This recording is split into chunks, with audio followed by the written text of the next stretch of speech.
রমজান মাস পবিত্র মাস, যা আত্মশুদ্ধি, সংযম ও আল্লাহর নৈকট্য লাভের জন্য একটি বিশেষ সময়। কুরআন ও হাদিসে রমজানের অসংখ্য ফজিলত ও বিশেষত্ব বর্ণিত হয়েছে। এর মধ্যে বিশেষ ফজিলতগুলো হলো, রমজান মাসে আল্লাহ তাআলা মানবজাতির পথপ্রদর্শক হিসেবে মহাগ্রন্থ আল কুরআন নাজিল করেছেন।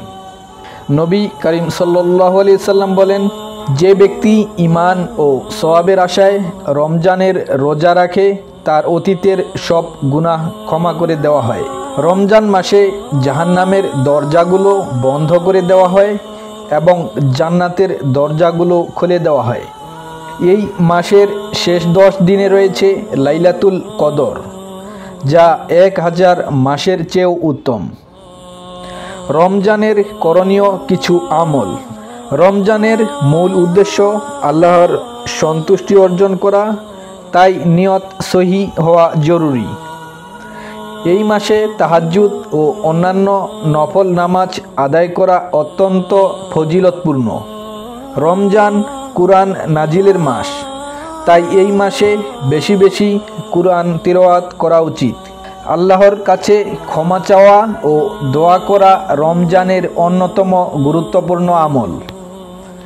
রমজানে দান সদকা করা অত্যন্ত ফজিলতপূর্ণ। রমজানের রাতের অন্যতম গুরুত্বপূর্ণ আমল হলো তারাবিহ নামাজ। এটি সুন্নতে মুআক্কাদা।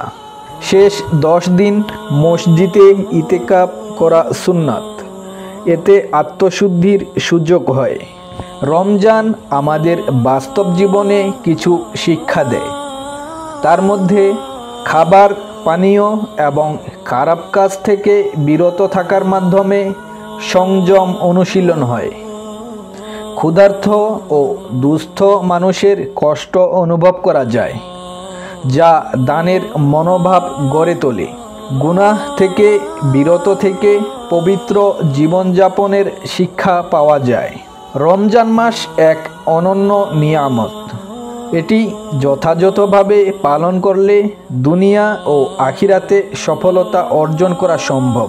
আল্লাহ তাআলা আমাদের সবাইকে এই পবিত্র মাসের ফজিলত অর্জন করার তৌফিক দান করুন। আমিন।